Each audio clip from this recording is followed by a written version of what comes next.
Nós estamos, como disse o Vanderlei, na questão 587. Alguém tem alguma pergunta, alguém tem algum protesto a fazer até agora daquilo que nós já explicamos? Todo mundo tem. Valdiner, não tem nenhuma pergunta? Tem, para variar. Vai lá, Valdiner. Qual é a pergunta? Eu tenho com relação à sequência, porque fala que as plantas da sensibilidade, e quando eu morava na roça, cortava... Aliás, antes da sua pergunta, foi você que falou na semana passada, não é? Exato. De alguma coisa ligada à sensibilidade da planta, que você quer continuar nesse sentido, né? Exatamente. Vai lá. Quando eu era boia fria e cortava uma árvore, por exemplo, um angico, e ele Sim. chorava, algumas árvores, elas se cortam, elas deixam sair leite, como a seringueira e etc. Então, eu vejo que a planta, ela sofre esses efeitos materiais da matéria. Inclusive, na semana passada, eu disse com relação à planta que é carnívora. E esta planta, ela pensa por ser carnívora ou não? Bom, nós vamos tratar desses temas no nosso estudo de hoje, né? E eu acho que é importante que nós tenhamos uma visão objetiva desses processos, para que nossa mente lúdica, nosso espírito carente, vamos dizer assim, de afeto, não interfira na capacidade racional de entendimento das coisas.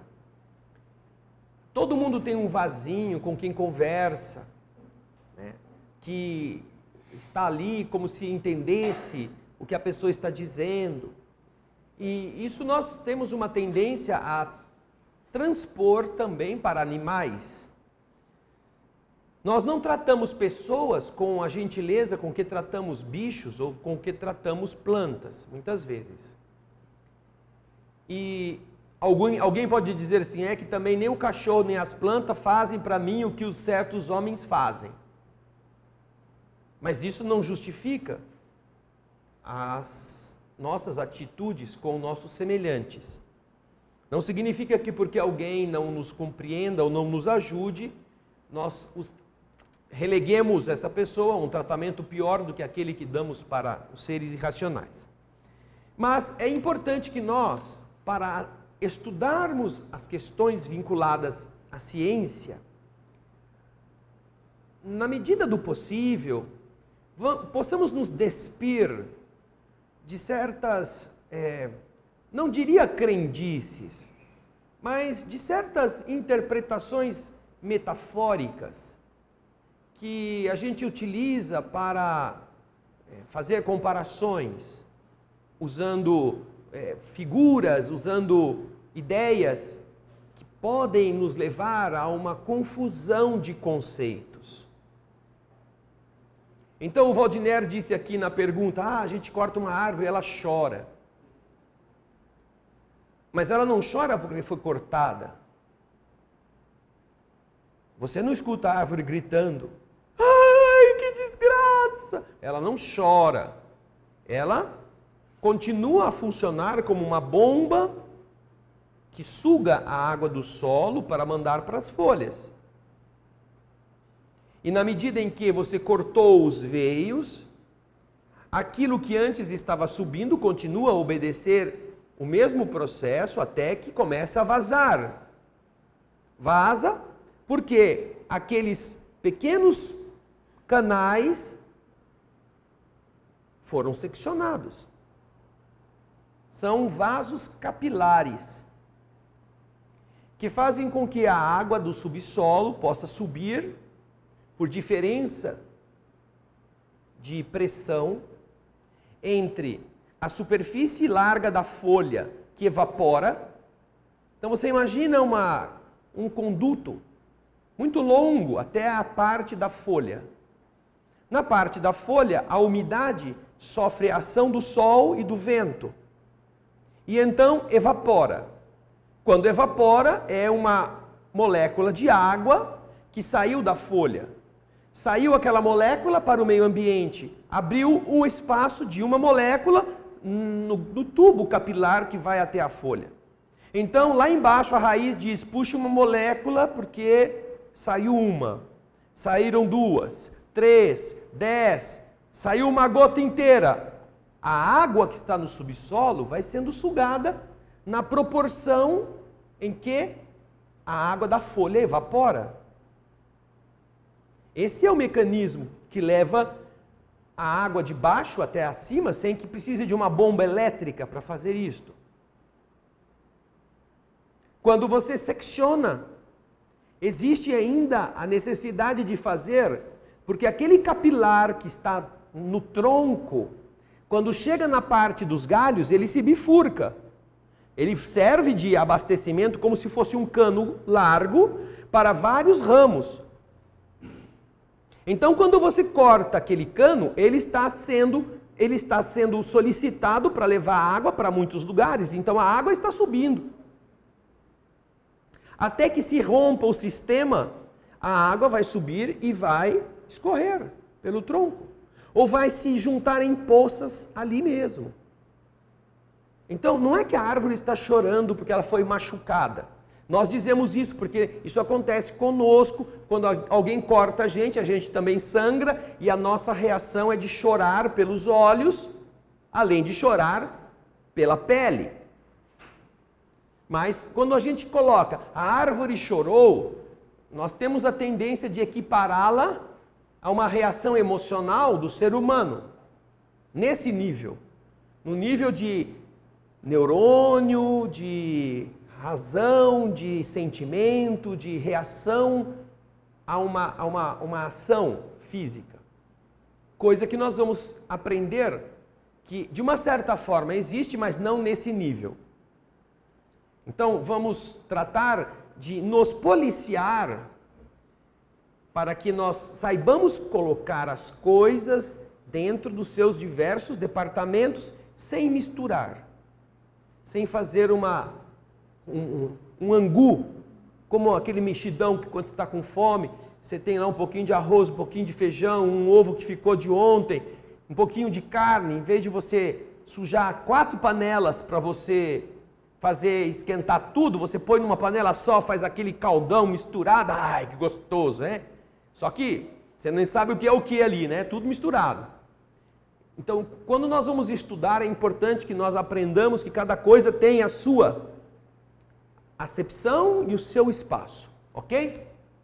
587, então, é a pergunta que começamos o estudo de hoje. Você quer fazer a pergunta antes do Kardec ou depois do Kardec, Bosco? Antes, vamos lá. André, a respeito das plantas também, algumas plantas, ao olhar de uma pessoa, ela chega a murchar. O que eu conheço só uma planta, que é a avenca. Isso é devido ao magnetismo da pessoa, energia? Nós vamos atingir essa discussão agora. Tá bem? Tudo bem. Alguém ainda quer fazer alguma pergunta antes do Kardec? Vamos então para a questão 587. As plantas experimentam sensações? Perguntou ele. Sofrem quando mutiladas? Sofrer quer dizer o quê? Emitir gemidos, emitir reações de natureza a estarem protestando contra o ato em si?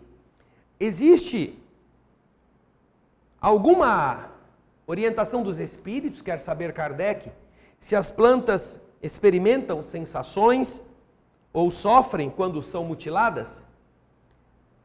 Aqueles que estão aqui têm alguma opinião a respeito? Vocês estão vendo a tela com a pergunta. 587. O que vocês acham? Alexandre, o que você acha? A própria resposta aqui está dizendo que... Não, eu não quero que o Kardec recebeu, eu quero que você acha. Impressões materiais somente. Você acha que? Impressões materiais. Ela não? recebe impressões materiais? Isso, sensações não. Ok.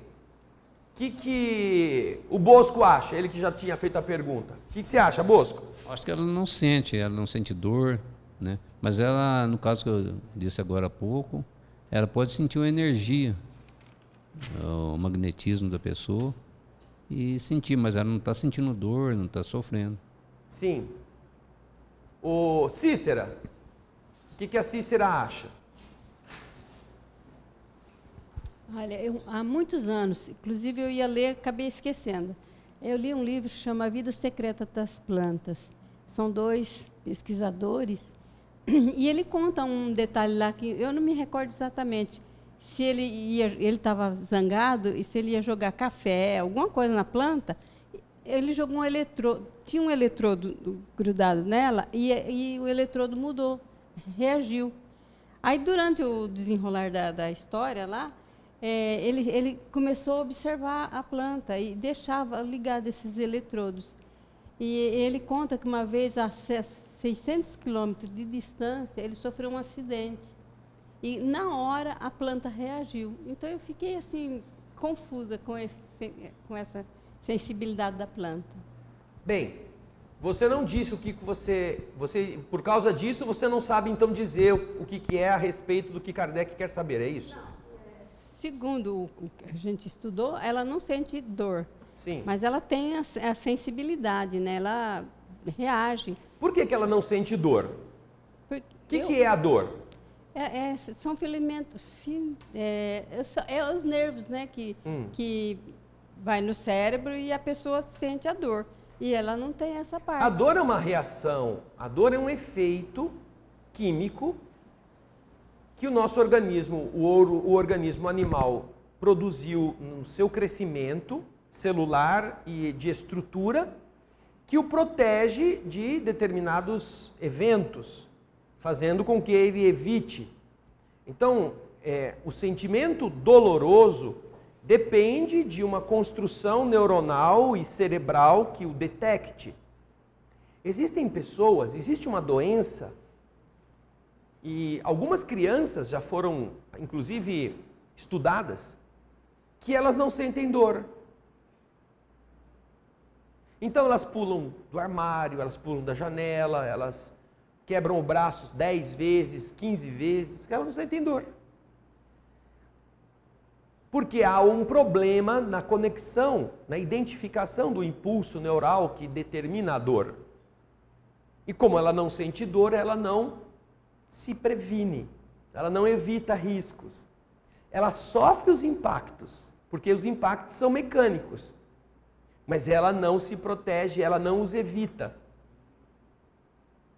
Então, nós vemos que a ação mecânica, ela produz. Mas o liame que faz chegar ao cérebro, ou a maneira de identificar esse impulso, nestes casos, está neutralizada. A pessoa não sabe o que é dor. E ela não se intimida diante de nada. Mesmo vendo sangrar, mesmo vendo o braço pendurado, ela não sente dor. Então, a dor em si é um conjunto de fatores que vão desde os terminais receptores, desde o processo de transmissão, até a ação cerebral que detecta isso e a resposta.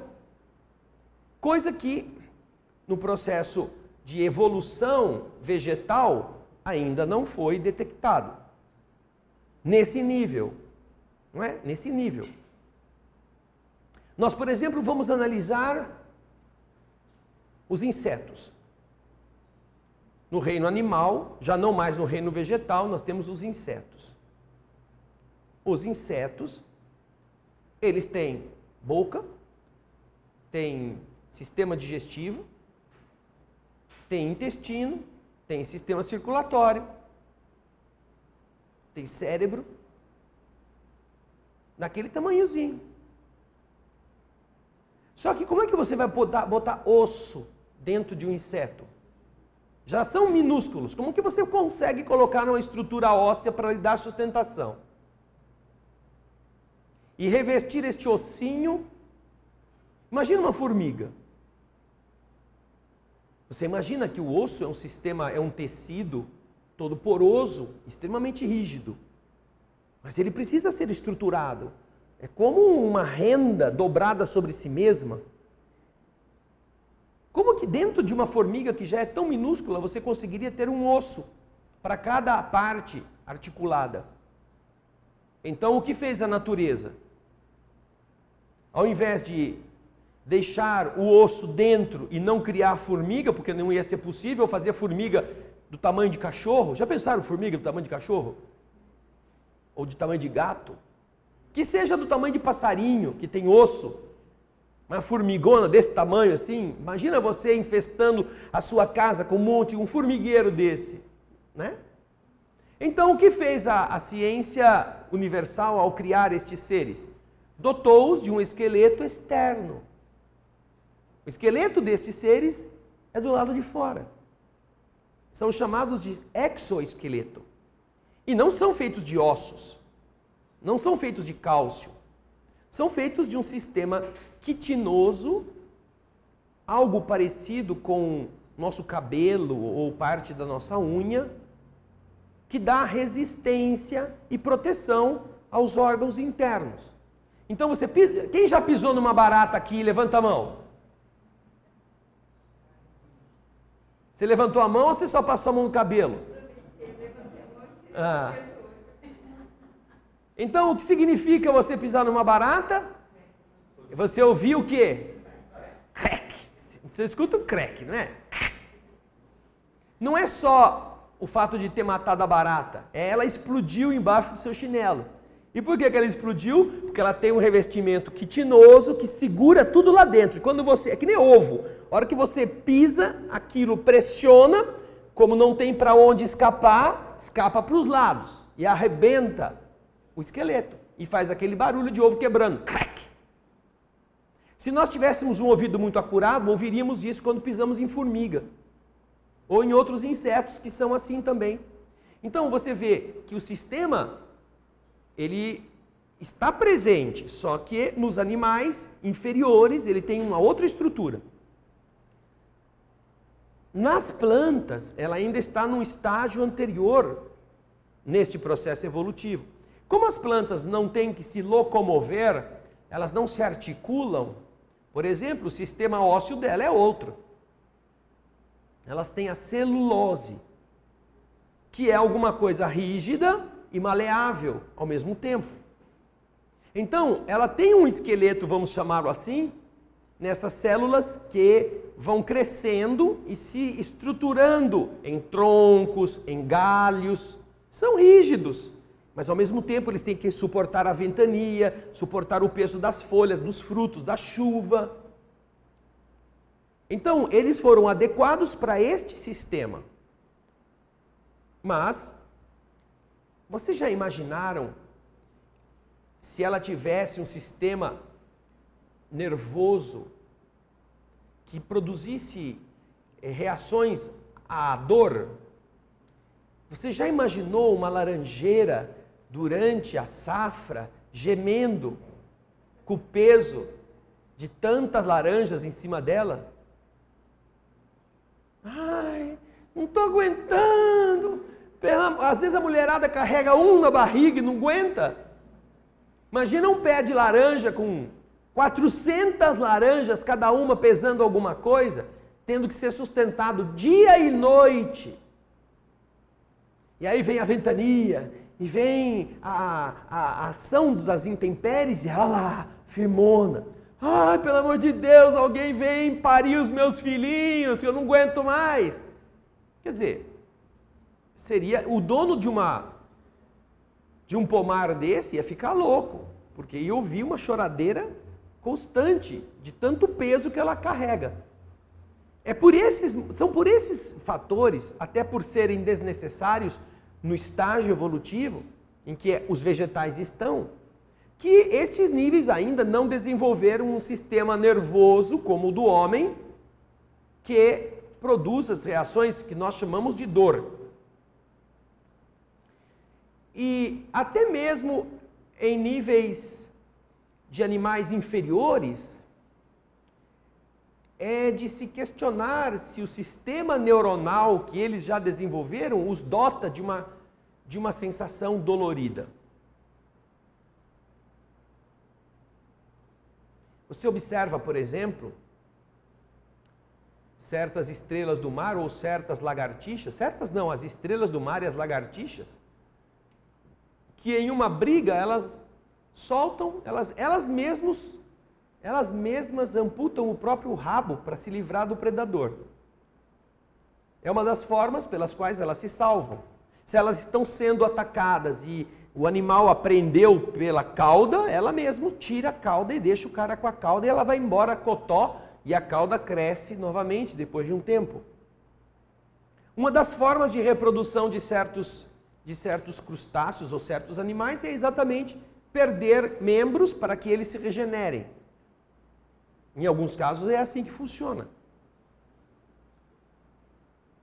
Seria muito complicado a gente imaginar que nesse instante em que ele vai se livrar da cauda, ele vai sentir dor.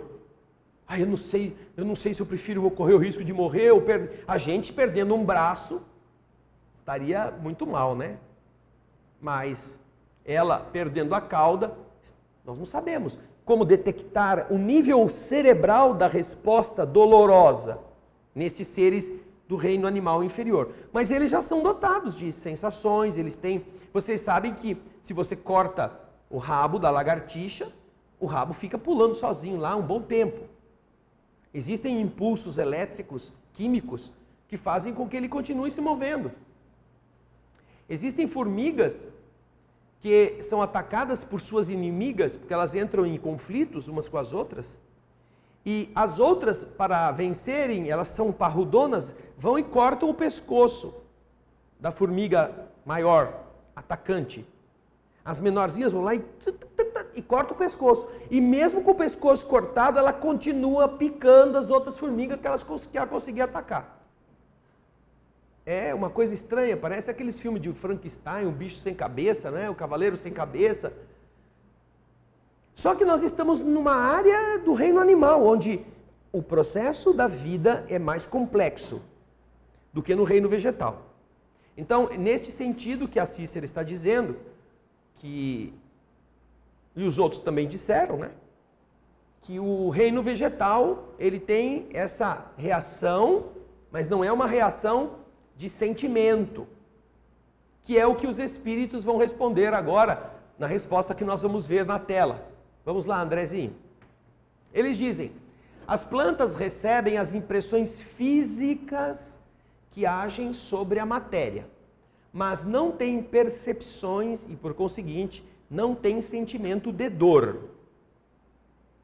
Ela não tem, dentro da estrutura que o reino animal possui, os mesmos terminais que no reino animal poderiam ser responsáveis pela transmissão dolorosa. Elas têm sensações, volta lá, elas têm impressões físicas que agem sobre a matéria. O magnetismo age sobre a matéria? Sim ou não? Pode agir sobre a planta? Pode. Se elas têm terminais para sentir impressões físicas que agem sobre a matéria, o calor age sobre a matéria? Age. O frio age sobre a matéria? Age. Elas podem sentir os efeitos do frio? Podem ou não? Podem. Podem sentir efeitos do calor? Podem. Queima-se a folha com excesso de calor ou excesso de frio? Sim. Agora ela vai berrar porque está com frio? Você está dormindo, você escuta uma vozinha lá no seu jardim.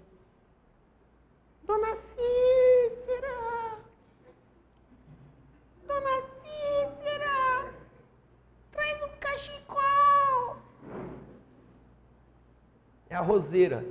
A Cícera tem uma roseira lá, que durante a noite caiu a temperatura, ela está tremendo de frio.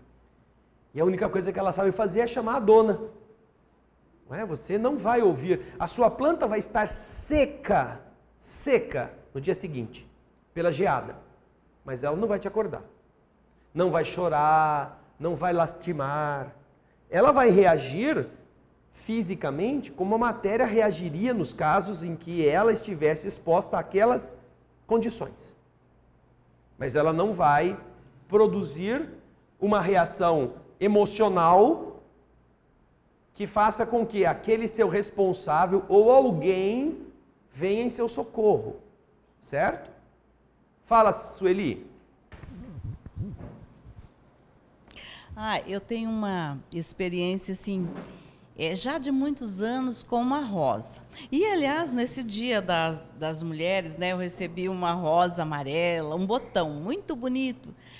Aí cheguei em casa, coloquei ela na jarra, tudo lá bonitão, e fiquei... Quando de manhã acordei, fui lá, dei um beijo na rosa, segurei, ela abriu, desabrochou. A minha filha estava perto. Mãe, isso acontece em 1 milhão. Ela abriu assim, toda bonita. E eu fiquei super feliz, né? Eu saí contando. Nossa, contei aqui, contei muitos lugares que tinha aberto essa rosa nas minhas mãos. Foi uma experiência muito gostosa. Era um botão muito lindo, eu beijei. Esse foi o que você ganhou? Foi. Mas ele estava fora da planta? Fora. Sim. Estava na água, né? Eu acordei de manhã, daí Tudo bem. Era no outro dia, daí eu fui vê-lo, coloquei as mãos, aí dei um beijo, ele pá, abriu assim. A minha filha estava pertinho para ver. Mas foi uma sensação muito boa, assim, muito bonita. Sim, e você acha que isso foi causado pelo quê? Não sei, uma experiência, acho que em 1000, sei lá, para desabrochar um botão é muito difícil, né? Você tem que, ainda mais colhido já, né? Sim. Foi gostoso, foi uma experiência bonita. Bom, na verdade, nós poderíamos dizer que esse botão estava morto, não é? Se considerá-lo fora da planta como aquela responsável pela sua vitalização. E essa é uma outra coisa interessante nos vegetais, sobretudo nestes que florescem. Se você abastecê-lo com o líquido que vai continuar a ser sugado para que ele possa ter um processo mais durável, ele vai desenvolver-se naquele modo de ou o fruto amadurecer ou a folha a flor que está fechada desabrochar, mesmo que ele não esteja mergulhado na seiva da própria planta por algum tempo. E é isso que leva algumas pessoas, quando tem rosas ganhas, a cortar o cabo, não é? Já notaram que eles falam, corta um pedacinho do cabo. Por que se corta um pedacinho do cabo? Porque o processo da folha verde e da própria flor continuará sugando a água. Mas se entrar o ar nesses condutos, uma das formas de você não conseguir mais manter o sistema da bomba natural é você inserir ar naquele conduto. Ele perde o contato. É quando você faz aquele negócio para esvaziar uma caixa com água, que você enche um tubo, né, e coloca ele para baixo, e se tiver ar no meio, não faz o sistema de sifão, não é mesmo? Você precisa soltar os dois lados simultaneamente, o lado de saída mais baixo do que o de cima, e não pode ter bolha, para que não haja uma interrupção no fluxo. Então, como é que você faz para que o fluxo pare? Você tira um pouquinho aqui de cima, o suficiente para o ar entrar, e aí ele não consegue mais puxar. A água que está descendo não tem mais força para puxar a água que está lá em cima. Então, quando se recomendam nas floriculturas que você coloque a flor dentro de um balde com água e dentro da água você corte o talo, é para que, se porventura entrou ar nesse sistema, porque ela não ficou na água o tempo todo, ela saiu, foi de caminhão para algum lugar, ela está querendo chupar alguma coisa, mas ela não está em alguns dos percursos abastecida de água. Então, se não tiver sido abastecida corretamente, aquele pedaço que está com ar, ele não vai funcionar mais, não vai deixar mais que o fluxo continue. Então eles dizem assim, você vai até um balde com água, ponha o talo da rosa, e aí você, com a tesoura dentro da água, você vai lá e corta uns 5 centímetros, 4 centímetros acima, que é ainda onde há o fluxo. onde o ar ainda não entrou, sendo sugado. E a partir daí, você fazendo isso dentro da água, você estará restabelecendo o sistema de sucção, que estará se mantendo por mais algum tempo, abastecendo o botão para que ele desabroche. Então estas são maneiras que se tenta usar para driblar essa, vamos dizer, esse estado meio de moribundez dos botões, né? Quando são retirados da estrutura da planta. Conta-nos André Luiz em um dos seus livros, que está lá no livro Os Mensageiros, na casa de Isabel, no final do livro, os capítulos falam, capítulo 44, 45 em diante, que eles estão em uma casa no Rio de Janeiro para participar de uma reunião que há na casa de Isabel, uma reunião simples de pessoas que vão assistir o Evangelho, e fora da sala tem um pequeno jardim, e uma menina que estava com a mãe foi até o jardim querendo agradar a mãe e arrancou uma rosa da roseira, tirou a rosa, quebrou o talo e tirou. E então André Luiz disse que nesse momento em que ela fez isso, ele viu que da rosa física que havia sido arrancada, despregou-se, desgrudou um corpo vibratório idêntico àquele que havia sido arrancado. E que a partir desse momento, aquele talo que foi arrancado iniciou um processo de emurchecimento, por estar separado do ramo, vamos dizer, do campo magnético perispiritual que estava gerando o crescimento daquela planta naquele ponto.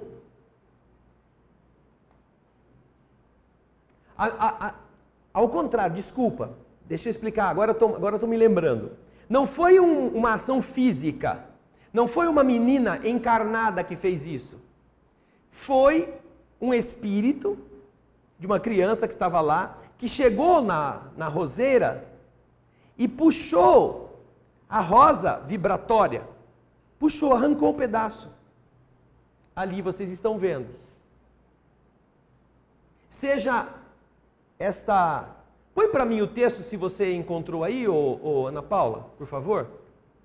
Porque aí a gente já deixa bem claro como foi. E nesse exato momento em que ela tira esta flor vibratória do caule, a flor que estava no caule começa a murchar. Começa a perder viço. E então, os espíritos e a mãe da menina chega para ela e diz: escuta, não faça mais isso. Achando que a menina achava que ia dar um presente para a mãe e leva uma bronca. Você não pode fazer isso daí com as plantas, você não tem essa autorização. Você está intervindo na ação que mantém a planta viva. E é muito interessante esse mecanismo, porque André Luiz está explicando nessa passagem que os seres vivos possuem um campo que nós chamamos nos seres animais encarnados como nós, um campo perispiritual, que é uma forma que gera, é uma forma que organiza a forma.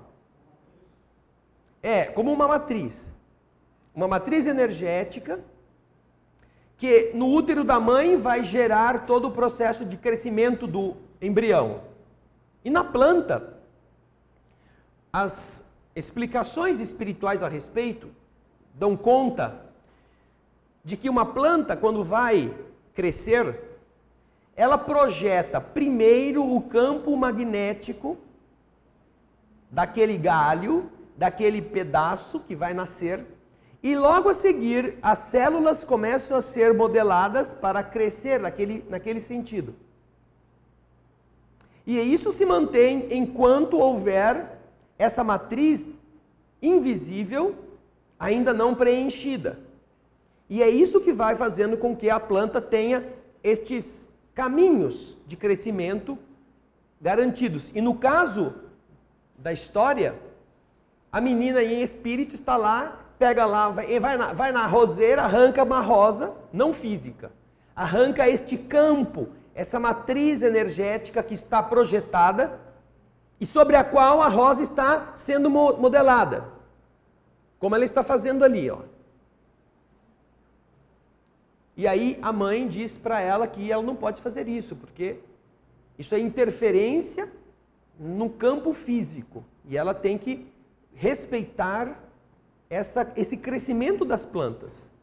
E ao fazer isso, ao arrancar esse pedaço, aquele trecho da planta começa a perder vitalidade. Ou seja, é um galho que vai secar. Respirando, qual que é o capítulo, Ana Paula? Capítulo 37, no santuário doméstico. Respirando as brisas cariciosas que sopravam da Guanabara, reparei pela primeira vez um delicado fenômeno que não havia observado até então. Uma pequena carinhosa, enquanto a mãezinha palestrava com um amigo despreocupadamente, colheu um cravo perfumoso, com um grito de alegria. Vi a menina colher a flor, retirá-la da haste, ao mesmo tempo em que a parte material do cravo emurchecia quase de imediato. A senhora repreendeu-a com calor. Que é isso, Regina? Não temos o direito de perturbar a ordem das coisas. Não repitas, minha filha. Desgostaste a mamãe, diz o espírito para a filhinha.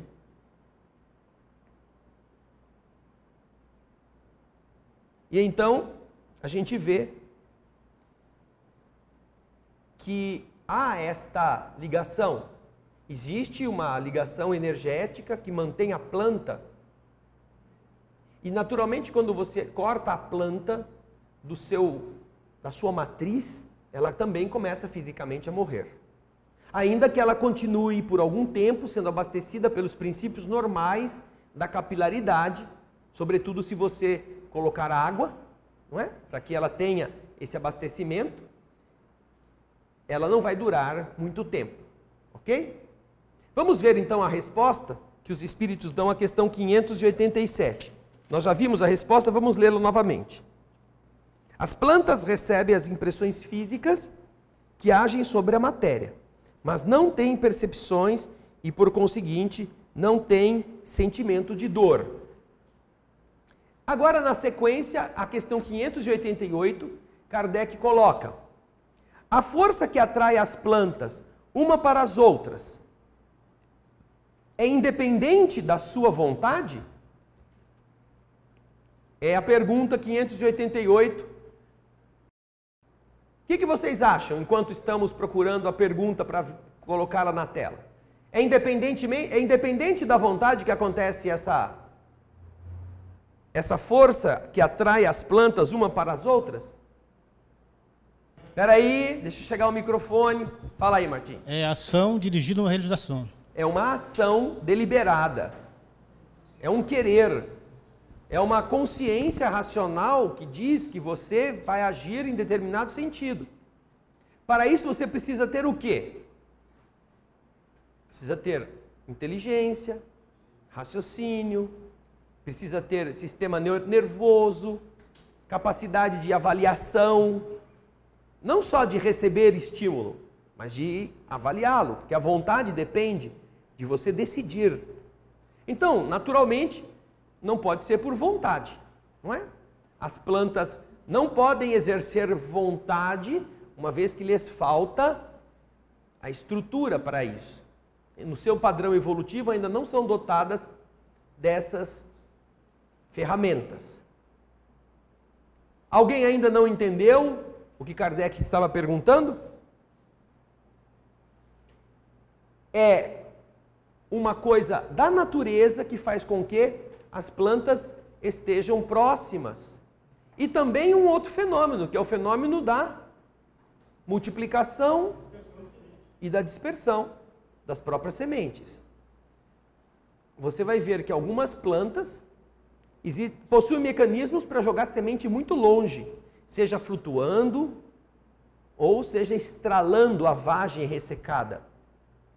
Existe uma árvore chamada cibipiruna, que nós, as diversas comunidades, prefeituras, em determinado tempo, elegeram como árvore para pôr na calçada das casas, que soltam ela pinga uma seiva que fica em cima dos carros grudando, e tem uma folhinha bem pequena, que quando dá de cair aquilo, entope tudo quanto é calha que exista. E na florada ela dá um pendão amarelo, bem amarelo, um amarelo ouro, bonito. Quando este pendão se transforma em vagem, ela fica uma vagem estreita, comprida, onde as sementes vão desenvolvendo-se. E quando chega na maturidade, você começa a escutar ela estralando. Ela vai secando, secando, secando, e ela vai, por causa da secura, ela vai se torcendo. Quando ela está nesse estágio, chega um momento de tensão nas fibras ressecadas, que ela estoura. E quando ela estoura, ela faz um sistema de propulsão. Pá! Ela joga a semente a 50, 60 metros de distância. A pata de vaca também faz isso. É uma árvore também bastante inteligente, entre aspas, né? Ou a natureza desenvolveu um sistema muito interessante de propulsão. Agora, existem outros que usam recursos menos, assim, ruidosos, mas igualmente muito eficientes, que usam o sustentar da atmosfera como forma de fazer a semente ir longe. É o caso do dente de leão, que faz a paina. As paineiras, elas promovem um festival de neve de algodão. Quando a paina ela se abre, cada paina daquela está milhares de sementinhas com um algodãozinho flutuante. E como ela é muito alta, quando se rompe, o vento mesmo arrasta aquilo para muito longe. Então são técnicas que a natureza desenvolveu para fazer essa multiplicação das sementes. Não tem nada a ver com, olha, a minha prima está ali no outro lado, eu vou fazer um jeito de eu chegar mais perto dela, mandando os sobrinhos dela para lá, os priminhos dela para lá. Então vai nascer tudo lá perto dela, meninada, vai lá, vai lá. Não é? Não é assim, não é uma vontade. Mas você fala, mas essas árvores são todas da mesma família, está tudo pertinho. Claro, está tudo pertinho por causa disso. Foi caindo semente, tudo ali, vai nascendo, vai brotando, tudo perto. Quando não tem esse mecanismo de projeção das sementes para mais longe. Aqui tem a Fumiko que quer... O Andrezinho colocou, a Ana Paula colocou a sibipiruna aqui para as pessoas poderem... Tá, o Andrezinho está preparando o slide, inclusive com a vagem que está aí, vocês vão ver também. Fala, Fumiko. Tem um outro sistema também, que são os pássaros, né? Isso. Que também são os pássaros, os roedores. Os pássaros, eles também pulverizam as sementes, porque eles se abastecem do fruto que as árvores produzem, as árvores frutíferas, né? Não são todas as árvores que são usadas dessa forma para se perpetuar, mas as frutíferas atraem os pássaros alimentam-se do fruto e as sementes que estão lá depois são fecundadas já adubadas. Essa é a vantagem. Elas já caem no solo adubadas, não precisa de nitrogênio, fósforo e potássio, né? Ela já tem do próprio pássaro o adubo que vai ajudá-la a eclodir. Isso acontece com não pássaros apenas, mas com inúmeros outros animais. Hipopótamos, elefantes, outros que têm um intestino rápido. O urso ele come amora, frutos silvestres, e quando ele coloca essa leva de alimentos para fora, ainda não deu tempo de todo o alimento ser processado. Tem fruto fresco nas fezes dos ursos, como tem das fezes dos elefantes. Frutos que ele comeu, engoliu e não deu tempo de ser processado no intestino. É claro que não é muito apetitoso você ficar lá fuçando nas fezes do intestino do elefante para encontrar o que você vai comer hoje. Mas o Bear Grylls faz isso, né? O louco do cara que não pode ver nada que anda, que ele morde. Ele ensina técnicas de sobrevivência e de emergência, não é? Então, isso que a Fumiko disse é outra forma de projeção das sementes. Vamos ler a resposta agora da questão 588, e eu, depois da leitura, Valdinera, eu volto para você fazer a sua colocação. A resposta da questão 588 é a seguinte.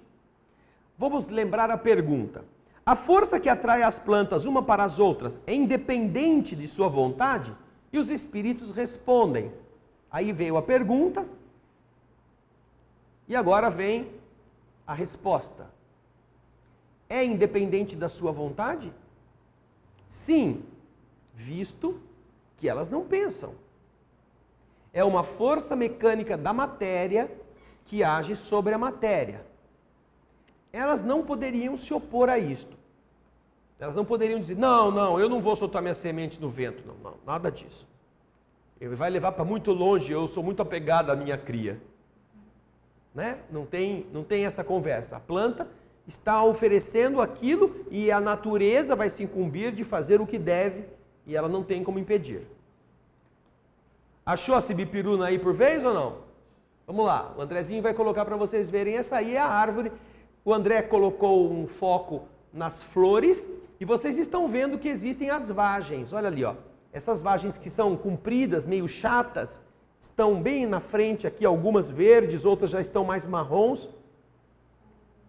Já são aquelas que estão com as sementes em processo de secagem para que elas possam depois pular fora da mãe, pular fora da árvore. Você achou alguma árvore grande assim ou só esse pedaço da árvore? Isso. Tem dois procurando uma fotografia só, imagina. Dois para procurar uma foto. Tudo bem.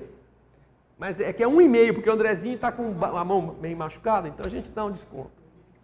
Valdiner, agora chegou a sua participação. Vamos lá, querido. As plantas, elas recebem a influência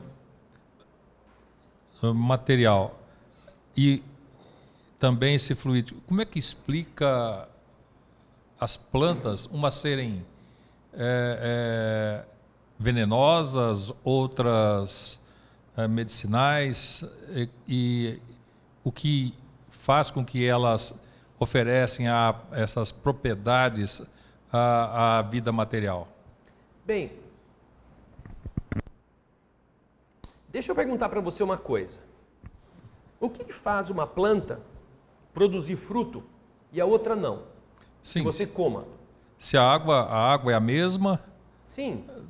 Os nutrientes... Por que você todos... come o fruto da bananeira e não come o fruto da sibipiruna? Porque não foi cozida, né?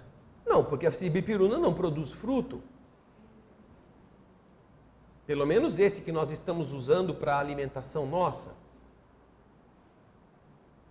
Você pode dizer, mas eu posso comer a vagem da sibipiruna, a vagem onde tem as sementes. Eventualmente pode, mas a gente não dá muita importância a esse tipo de fruto.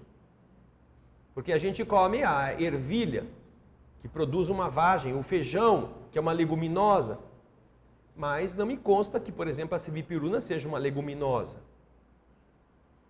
Então você percebe que existem plantas que são adequadas para ambientes muito secos, cheias de espinhos, e plantas que são adequadas para ambientes muito úmidos, cheios de folhas. Por que isso é assim? Você não encontra árvores frondosas no deserto e não encontra cactos na floresta. Cactos na floresta apodrecem e árvores no deserto secam. Por quê? Vai lá, vai, ô folgado, roxinho. A folha facilita a evaporação. A folha facilita a evaporação da água. Facilita a evaporação. Então, se você está no deserto, uma coisa que você não pode ter muito é o quê? Evaporação. Você deve ter se perguntado por que os beduínos num baita calorão que faz lá no deserto, eles usam roupa comprida e cobrem a cabeça, só fica com o zoinho de fora. Naquele calor, em cima do camelo, eles estão todos cobertos. Por quê? Se você deixar a sua pele exposta, não é só o sol que a queima. O vento seca a superfície. Porque uma das formas mais facilmente usadas na natureza para evaporação não é o calor. Você vai para a escola, e isso eu descobri quando eu estava no segundo ano primário. Aí você aprende que a água ferve a quantos graus? No nível do mar? 100 graus centígrados. A água ferve a 100 graus centígrados. Então a primeira coisa que eu perguntei para a professora de geografia ou de ciências, quando ela começou a falar que as nuvens são formadas pela evaporação da água dos rios, eu falei, ô dona, quem é que ferve a água do rio? Porque se a gente aprendeu lá que para ferver a água tem que elevar a temperatura 95, 98 ou 100 graus, como é que vai ferver esse rio inteiro para ele evaporar? Ela deu risada, né? Que é um raciocínio da criança que está comparando as informações. Aí ela explicou, não, mas acontece, André, que essa é a evaporação mecânica que você tem na sua casa. Mas na natureza existem outros fatores que fazem evaporar rápido, sem levar a temperatura muito alta. E entre eles está o vento. Quando você tem o vento, o que acontece? O vento, ele afasta as moléculas da superfície. Ele vai limpando.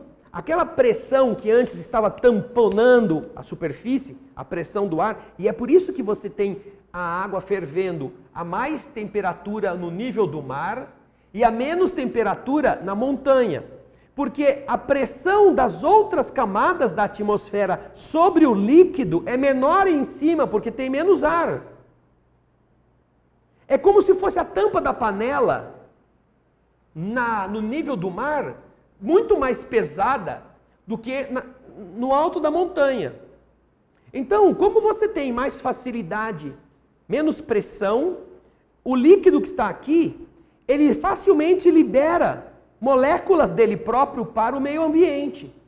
Quando você tem o vento ele vai tirando as moléculas da camada superficial do líquido. Ele vai tirando, pela mudança da pressão, pela baixa pressão que o vento possibilita, as moléculas que estão no líquido pulam para fora dele, vão se volatizando. E ele seca. A superfície seca rápido. Você tem uma roupa que você tem que secá-la. Ou você põe no sol, mas é um dia chuvoso. Você faz o quê? Você põe ela numa cadeira e liga o ventilador em cima. Ou então você põe atrás da geladeira. Por que você põe atrás da geladeira? Por dois motivos. Aquela área de troca de calor deixa o fundo da geladeira quente. Mas, por causa do calor, o ar sobe e ele faz um fluxo de ar muito mais rápido. Esse é o processo do radiador, né? Ele irradia o calor para esfriar o conteúdo. Então, o ar quente sobe, o ar frio vem, ele faz um fluxo, como se fosse um ventinho que vai secando além do calor. Então, o que acontece é que, quando você está no deserto, se você ficar exposto, a sua superfície de pele vai ser varrida pelo vento. E ele vai evaporar o líquido que está aqui, que é o mecanismo do suor.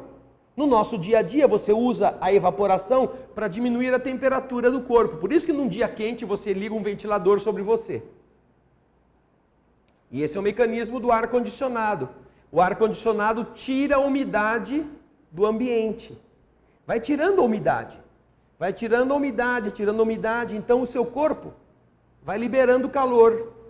Vai liberando calor. É muito comum, quem não tem ar-condicionado em casa, mas tem ventilador, no dia de calor, dormir com o ventilador em cima, aquele ventão, e aí acordar de noite com frio. De noite você está acordado, você acorda assim no corpo, você tem que pegar uma mantinha ou tem que pegar um lençol para se proteger do vento. Porque depois de 3 horas o vento batendo em você, a sua pele já liberou a temperatura e ela continua evaporando e continua extraindo calor de você. E aí então o seu corpo diz, gente, você está perdendo mais calor do que está produzindo. Então você se cobre aí para se aquecer, mesmo no verão. Então você observa que é um mecanismo físico da natureza. Não é nada assim de alguma coisa diferente. E isso faz com que, Valdiner, uma planta tenha uma folha bem largona, numa região onde tem pouca luz e muita umidade. Ela não tem que se preocupar em não perder. Ela vai ter muita umidade. Ela tem que ter plano de absorção de luz, porque a floresta densa tem pouca luz que chega. Ela precisa, quanto mais larga for a folha, para ela é melhor. E no deserto, você não pode ter isso. Você tem que ter árvores e plantas que sejam esguias e não tenham folhas. Tenham apenas projetos de folhas, que são os espinhos. Espinho é a folha que evoluiu para proteger a umidade dentro do caule. Elas são tuberosas, são grossas, algumas têm raízes onde escondem a umidade, mas elas não têm folhas, não têm galhos, porque isso só prejudicaria. Então você faz uma pergunta, mas por que algumas plantas são venenosas, outras plantas são comestíveis? Todas por causa dessa situação.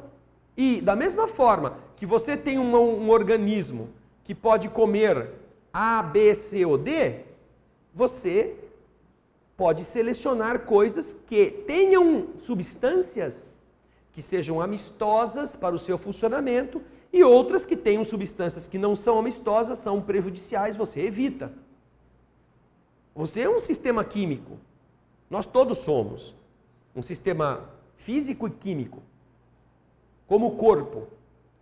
Então existem estimuladores do funcionamento químico que são nocivos para a nossa estrutura, enquanto que há outros que são estimulantes para que nós nos reorganizemos. E isso tudo faz parte desse grande panorama de riqueza vegetal, de riqueza animal, com a qual nós nos abastecemos, em termos de fruta, em termos, mesmo a água. A água, dependendo do lugar de onde você a retira, ela tem uma composição química diferente. Se você dissolvendo os minerais. Dependendo do caminho que ela está fazendo, ela vai dissolver minerais de outros tipos do que outra que está num outro lugar, com uma outra composição mineral.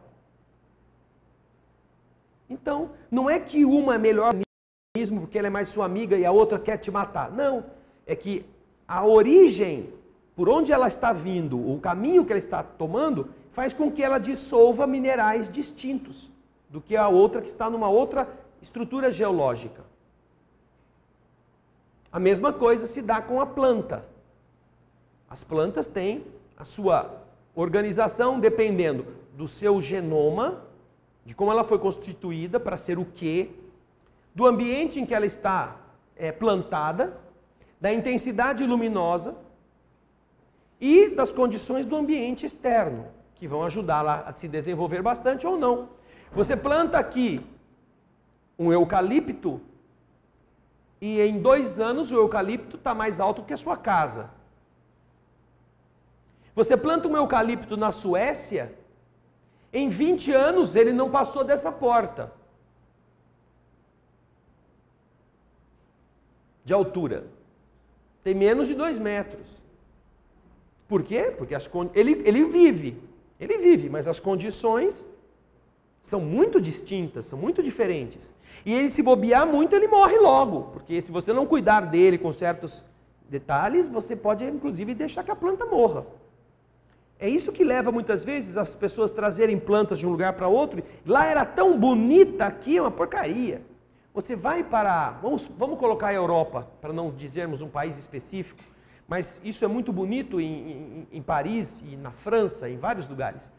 Você encontra glicínias que saem do nível do chão, da calçada, sobem para o primeiro, para o segundo, para o terceiro andar, são colocadas nos balcões, e quando elas florescem, aquilo é uma cascata de folhas, de flores roxas ou brancas, que você tem que parar e, se você conseguir não chorar, você pelo menos tem vontade de ajoelhar diante daquela beleza. São maravilhas, maravilhas. Glicínias são das flores mais lindas que você pode encontrar no ambiente que a favoreça. E qual é o ambiente que a favoreça? Um ambiente frio. Existe glicínia no Brasil? Existe. O shopping Iguatemi aqui tem um monte de glicínia. Mas você nunca parou e ajoelhou diante dela, porque você nunca viu nenhuma florzinha nessas glicínias. No Brasil, o que acontece? Elas dão bastante folha, mas dão uma folha bonita. Elas servem de cerca viva. Mas quando floresce, a flor dela é do tamanho da cibipiruna, que é a coisica desse tamanho assim, um cachinho, dura 3 dias e acabou. Então você fala, nossa, mas essa folha é tão linda lá onde eu fui visitar um país, eu achei maravilhosa, deslumbrada, comprei até a semente e plantei. Você vai morrer de velho e a sua glicínia não vai florescer, como você viu lá. Mesmo que ela se torne quase uma árvore, de tanto galho que ela espalha. Ela é uma trepadeira, ela sobe em cima de outras árvores. É como a primavera, também vai subindo. Só que ela ainda é mais, ela se enrola, a primavera não se enrola. Mas você não tem a beleza, porque a condição do ambiente não permite. Existem alguns criadores de bonsai que fazem bonsai de glicínia. Você vê, eles depois tiram fotografia, o bonsai, aquela árvore pequenininha e aquela glicínia florida. Sabe como que eles conseguem fazer isto? Eles põem o vaso no freezer. O bonsai é um vasinho, você por algum tempo coloca num freezer, a planta diz, ai, agora está gelando, agora é hora de eu soltar minha flor. Então ela produz a flor, aquilo é o estimulante que ela precisa, e aí então ela solta aquele cacho bonito. O Andrezinho vai colocar aqui, a Ana Paula já colocou para mim, Andrezinho eu acho que não vai conseguir, até ele conseguir, o dedo dele já sarou, eu vou mostrar aqui para vocês, ó. Vai lá, olha aqui, ó. Olha aí, isso aí é a glicínia, isso é verdade, ó. São glicínias de várias cores. Olha o túnel, fizeram um túnel de glicínias. É muito bonita. E aí você vai ver nas fachadas, imagina uma fachada com uma trepadeira que nos balcões está assim, na casa. É maravilhoso. E aqui vocês estão vendo, aqui a Ana Paula colocou para vocês, aqui ó. Põe de novo, Ana Paula. Vai lá, Gaspar. Olha aqui um bonsai de glicínia. Vai lá, Andrezinho, bota o Gaspar aí. Isso. Tá vendo, ó? Lindo. Isso é linda a glicínia ali, ó. Glicínia em pasta, glicínia em arquivo. Olha aí, ó. Aí, muito bonita. É você, Ana Paula? Olha aí, tá vendo? Para a glicínia ficar assim aqui no Brasil, você tem que meter ela no freezer por algum tempo. Senão ela não se estimula a produzir a flor. Obrigado, Gaspar. Obrigado, Ana Paula. Vamos então ver a pergunta 589, porque a 588 já foi, né? Agora vem uma questão muito interessante. Kardec vai falar sobre aquele negócio que o Valdinete tinha falado no começo, planta que come carne, bife bem acebolado, mal passado. A planta chega lá no restaurante e fala, eu quero um tibone. A questão 589 você vai ver na tela.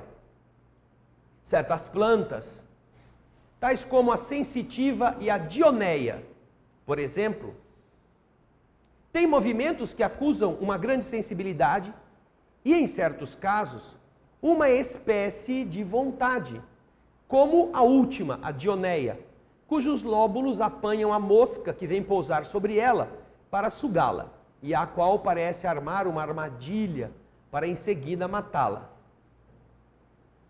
Essas plantas são dotadas da faculdade de pensar? Elas têm uma vontade e formam uma classe intermediária entre a natureza vegetal e a natureza animal? São uma transição de uma para a outra? E agora nós vamos ver quais são essas plantas que Kardec está citando, para que você também possa se lembrar. Essa é a Dioneia, aquela chamada planta carnívora. Ela tem dois lobos na ponta, são espinhosos e que ficam abertos, distendidos. Dentro dos lobos, você tem alguma outra foto da Dioneia aí ou não? Aí, dentro dos lobos, vocês estão vendo, existem 3 pelinhos. Não é? 3 pelinhos ali, ó, na área vermelha. Em cada um dos lobos você tem esses sensores. Quando ela está assim, desarmada, né, ou armada, ela está aberta. Está aberta. Ela apresenta uma coisa sedutora, uma coisa assim meio gosmenta lá embaixo, que o bicho vê e fala assim, né? Eu vou morrer pela boca hoje. Ela põe lá refrigerante, chocolate, tudo ali embaixo, ó.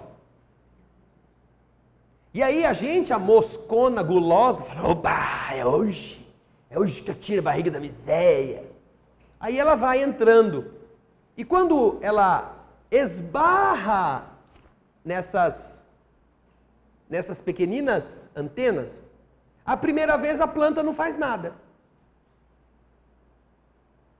Ela esbarra ali e a planta não fecha. Por quê? A ciência já explica isso. Existe um mecanismo na planta que diz a ela, escuta, você vai bancar tonta, gulosa, e se for só um pelinho lá do dente de leão que veio com o vento e bateu aqui, você já vai fechar? Aí você vai levar mais 30, 40 minutos até você perceber que montou no porco para abrir tudo de novo? Para que ter esse trabalho? Vamos supor que caia uma semente. Ela está exposta, ela está aberta. O vento traga uma folha voando e ela cai ali. Ela bateu uma vez, a planta não faz nada. Ela já fica alerta, mas não faz nada. Porque se não se mover, ela não fecha. Para que ela vai fechar? O bicho está morto, não é uma coisa que realmente se move. Mas, como ela não fecha, a dona abelha, a dona formiga, o seu mosquito, ai, oba, agora eu vou lá. Aí ele vai se mexendo lá dentro. A primeira vez não aconteceu nada. A hora que ele bate na segunda vez, a planta sabe que o cara está andando. E quando o cara está andando, ele se torna comida. E ela fecha rapidamente. Não dá tempo do cara sair. E o sistema que ela usa, usando a estrutura física de que ela é dotada, mantém ela fechada. E ela vai espremendo o bichinho lá dentro, vai espremendo. E aí ele vai morrer e ela vai sugar, vai digerir aquele alimento e vai extrair daquele corpo os minerais que ela precisa para se manter viva. Não foi colocado aqui, Kardec não citou, mas existe uma outra que usa um mecanismo. Aliás, tem várias plantas que usam mecanismos interessantes. Mas uma é como se fosse um copo que tem uma tampinha, uma tampa. Lá embaixo existe como se fosse um poço com água. Esse copinho, ele emite um perfume que atrai certos insetos e o inseto, ele entra para ir beber aquilo que está lá, que ele acha que é um néctar. Só que, ao passar por ali, os pelinhos indicam que tem alguém entrando no restaurante. E aí a tampinha, veda a porta de saída. Pagando a conta ou não pagando, ele vai se tornar comida daquela planta. Não vai ter jeito. Também é um mecanismo que envolve reação, que nós vamos dizer, essa planta é maldosa, olha só. Ela fica astuta, montando armadilha para pegar isso. E a outra que ele cita é a sensitiva, que nós vamos mostrar para você. O Ana Paula está colocando aqui para eu ver Antes de ir na sensitiva, Andrezinho, espera um pouquinho só. Ah, não, tudo bem. Vocês veem aí a sensitiva, que Kardec está citando. A sensitiva é uma planta que tem uma reação nas suas folhas. Quando você toca, ela tem uma reação de fechar imediatamente as folhas. Você vai ver aí, na foto seguinte. Só tem essa daí ou tem outra?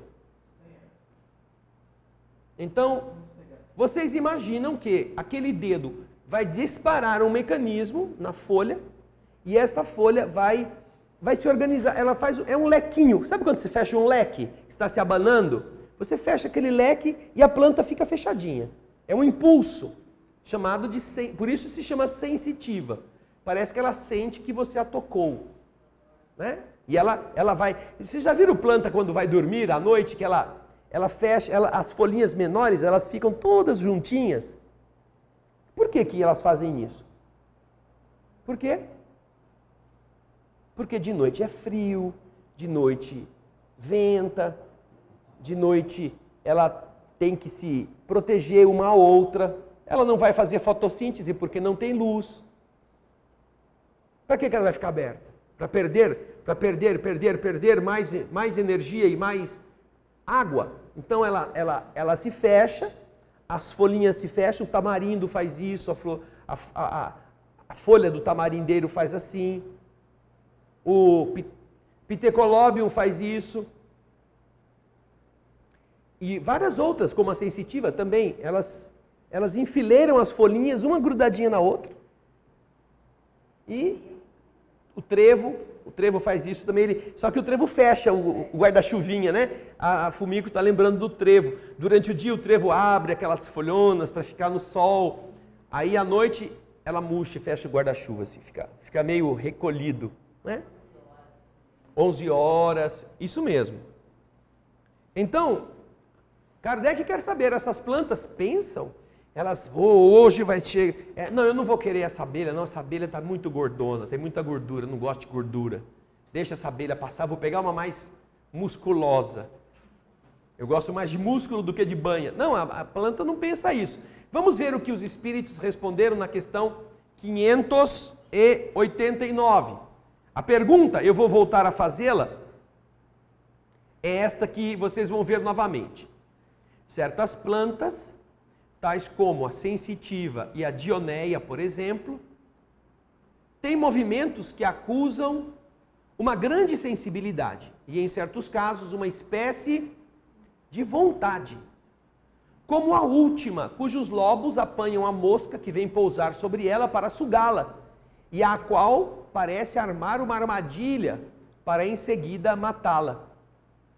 Essas plantas são dotadas da faculdade de pensar? Elas têm uma vontade e formam uma classe intermediária entre a natureza vegetal e a natureza animal? Seriam uma transição de uma natureza para a outra? Perguntou Kardec. Vamos ver a resposta dos espíritos.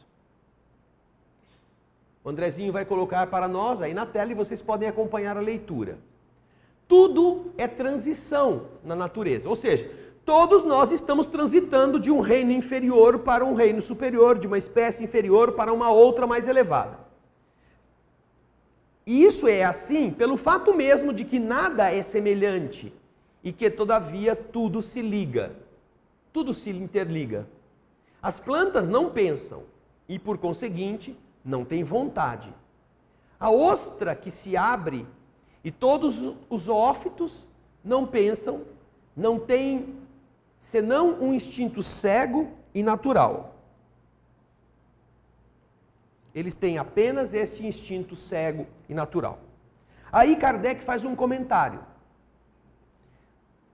O organismo humano, e aí vocês estão vendo o comentário, nos oferece exemplos de movimentos análogos sem a participação da vontade, como nas funções digestivas e circulatórias. Você não fica querendo que a sua comida seja digerida. Você não fica querendo respirar e expirar, inspirar e expirar, inspirar e expirar. Você pode até determinar, eu vou respirar fundo agora. E você determina isso e o seu corpo obedece. Mas passou aquele momento da experiência, você volta a uma inspiração e expiração automática. Você não precisa ficar querendo fazer isso. O piloro se contrai ao contato de certos corpos para lhes negar a passagem. Vocês sabem o que é o piloro? O piloro. Vocês sabem o que é o piloro? É um esfíncter que está onde? Está entre o estômago e o duodeno, na parte de saída. Então, nós temos também aí o... Tem sim. Tem aí sim, é só procurar. Está já separado, inclusive. Na sequência nesse mesmo arquivo de perguntas, mais para frente, tem o piloro. Vai lá, Andrezinho.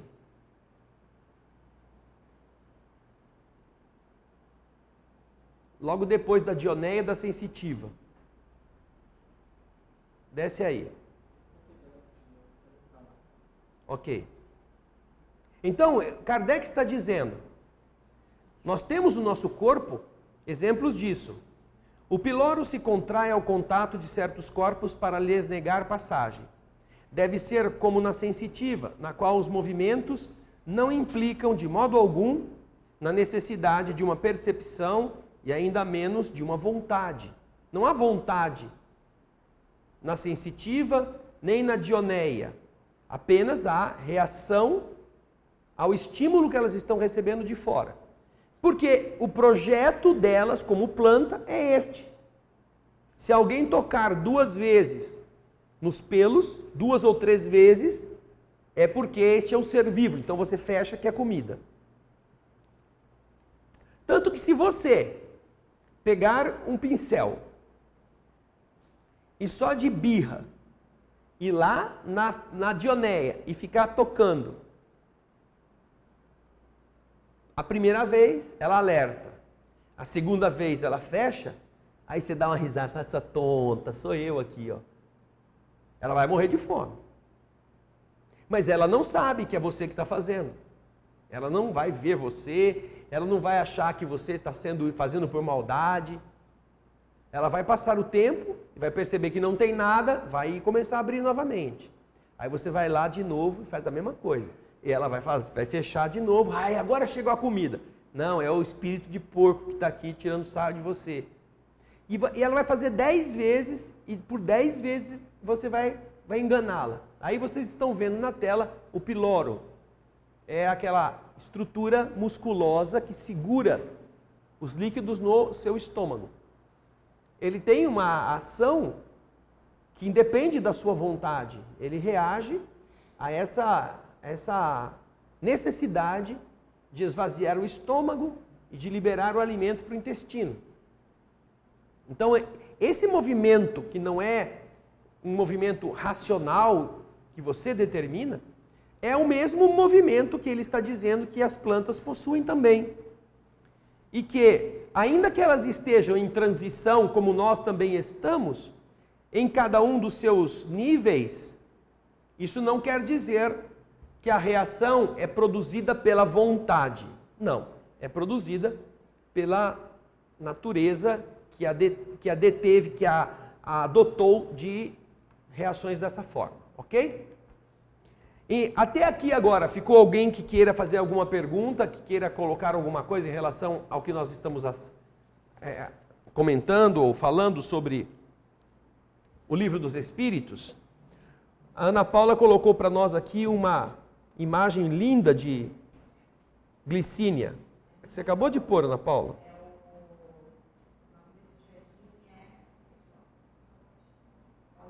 É, no Japão. É Kawashi Fuji Garden. Aquela imagem que vocês viram de um túnel com glicínias é no Japão.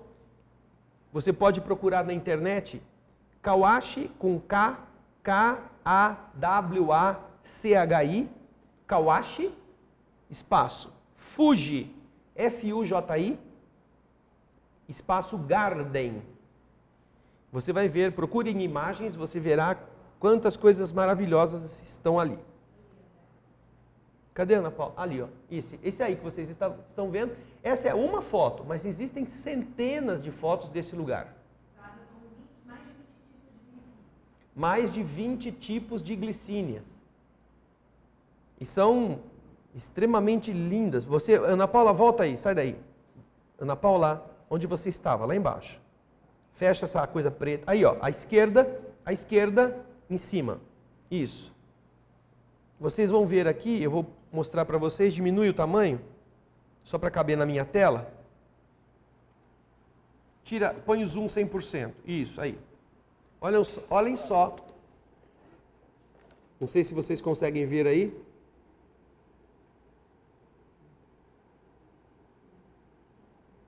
Isso não é uva, não, é glicínio. Dá para ver?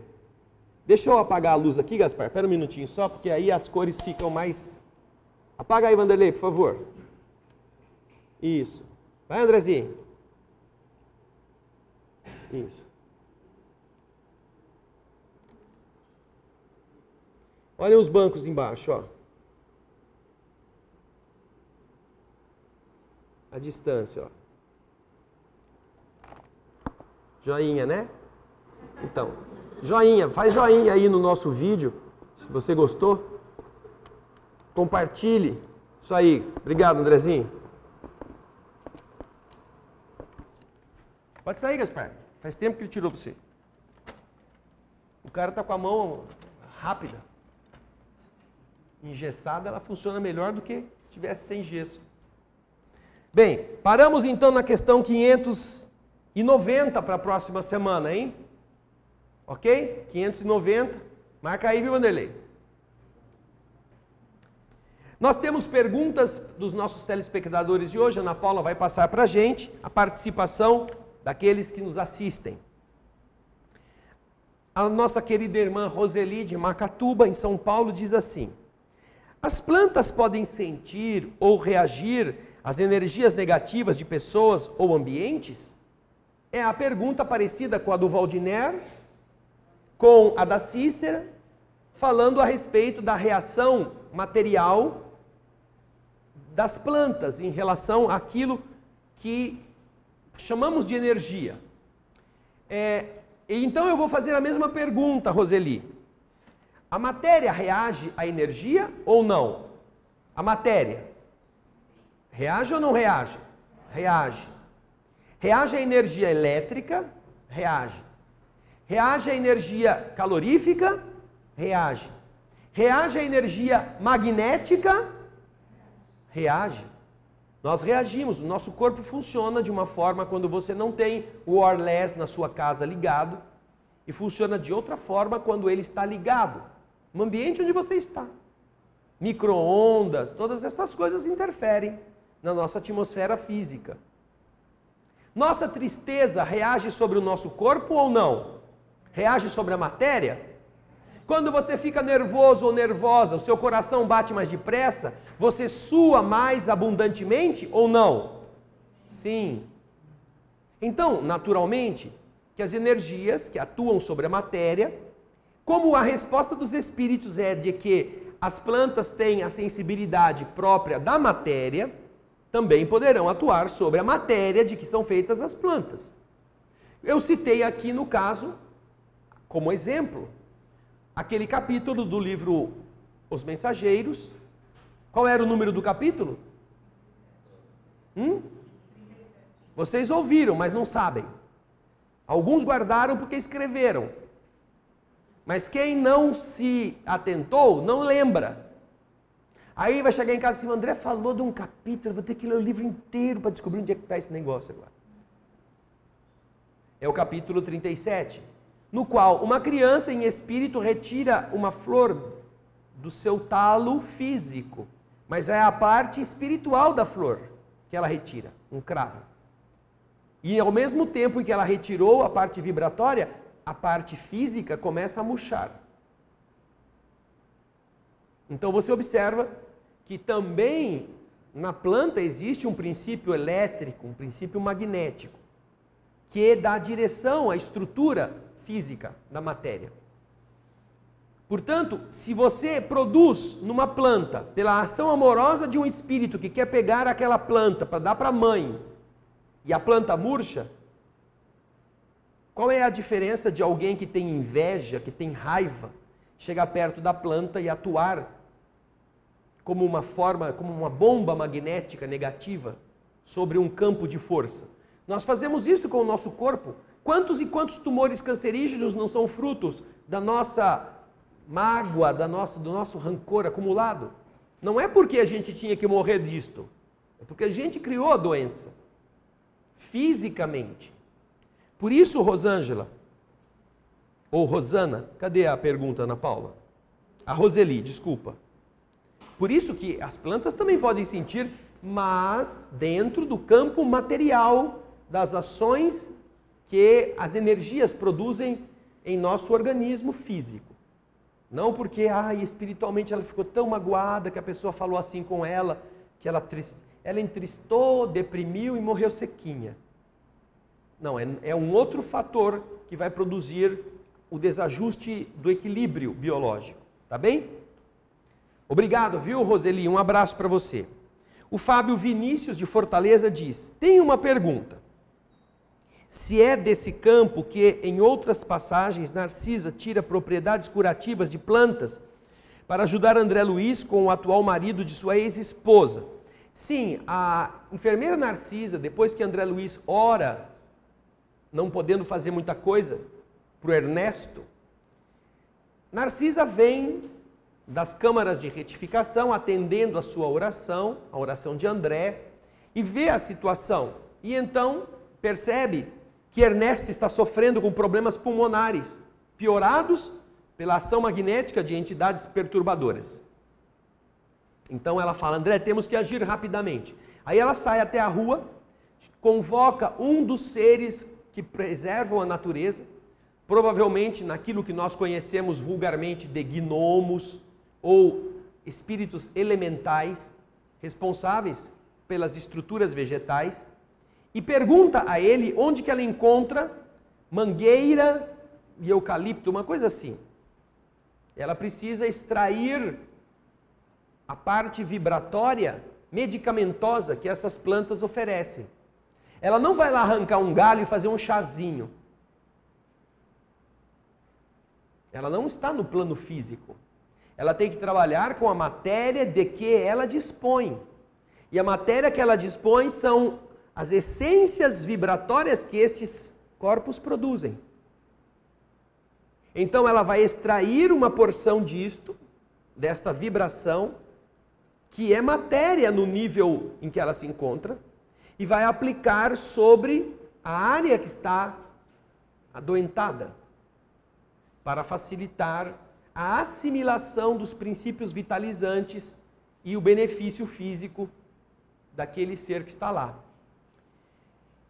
E o que nós nos lembramos da sua pergunta, Fábio, é que, dando seguimento ao trabalho que os espíritos realizam, o de cirurgia espiritual, através de estudo e de pesquisa, detectamos algumas coisas interessantes. Existem pessoas que são operadas pelos espíritos no corpo denso. Os espíritos utilizam energias para fazer intervenções chamadas de efeitos físicos, para extrair pedaços de tecido, para produzir a desobstrução de artérias. Eles utilizam recursos que fazem com que estes corpos possam sair de dentro do outro corpo. Isso não é novidade. As sessões de materialização, das quais Chico Xavier muitas vezes participou e foi documentada, ou foram documentadas, faziam com que os espíritos trouxessem do exterior objetos sólidos passando pelas paredes. E então, perguntado como faziam isso, disseram: é simples, basta que nós envolvamos o objeto em um pouco do ectoplasma que têm essas propriedades. Esses objetos assumem temporariamente a propriedade do ectoplasma, tornam-se permeáveis, deixam aquela solidez do campo que vocês estão, e quando chegamos com eles aqui, retiramos o ectoplasma e ele reassume a sua forma normal de solidez. Eles pegam discos de vinil, aqueles discos bolacha, pretos, difíceis de você entortar, que eles se rompiam, aplicavam o ectoplasma, o disco virava um pano, enrolavam aquilo como se fosse um canudinho de biju, sabe biju que passa o biju? Biju, ó biju! Enrolavam aquilo assim e no final da reunião extraíam o ectoplasma e o disco ficava sólido como se fosse um biju, sem quebrar. Então, para espíritos que sabem que o fenômeno se dá desta forma, conseguirem uma quantidade mínima de ectoplasma para aplicar sobre determinada obstrução coronariana, por exemplo, e extrair aquilo de dentro do coração ou de dentro das artérias que estão precisando ser tratadas desse jeito, retirando isso sem precisar cortar, sem arrancar nada, para eles não é difícil. É um procedimento natural. Vamos fechar os olhos para a nossa prece.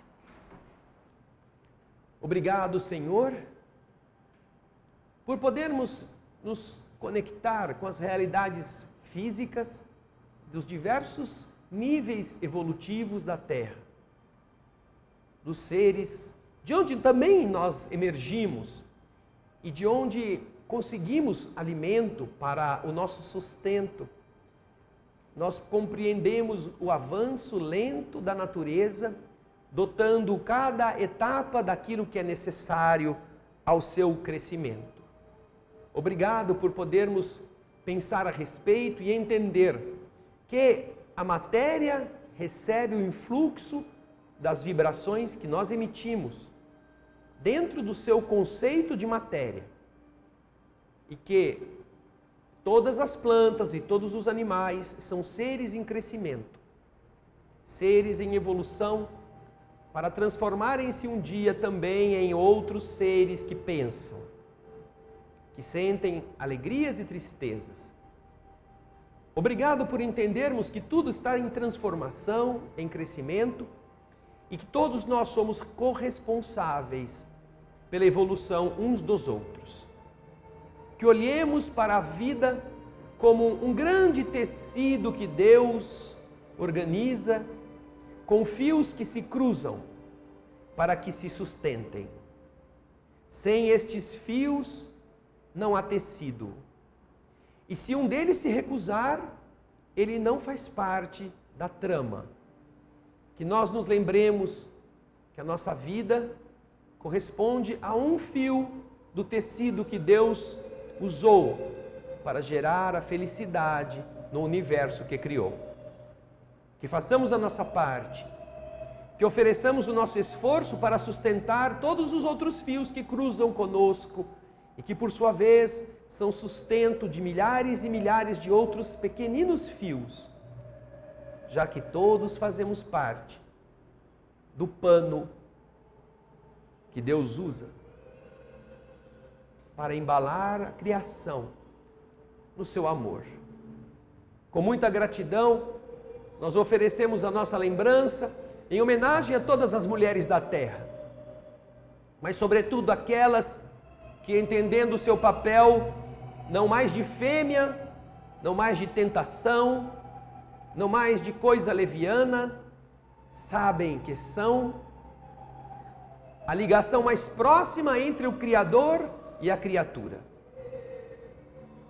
Que aprendem a se valorizar, que exigem direitos que lhe pertencem e que precisam ser respeitados, mas que também dão exemplos de nobreza, dão exemplo de retidão, que não admitem ser comparadas àquelas que não desejam ser mais do que apenas um pedaço de carne que se expõe, que lutam para que os seus próprios valores não se limitem apenas à condição maternal, se estendam à condição angelical que as transforma na esperança da humanidade.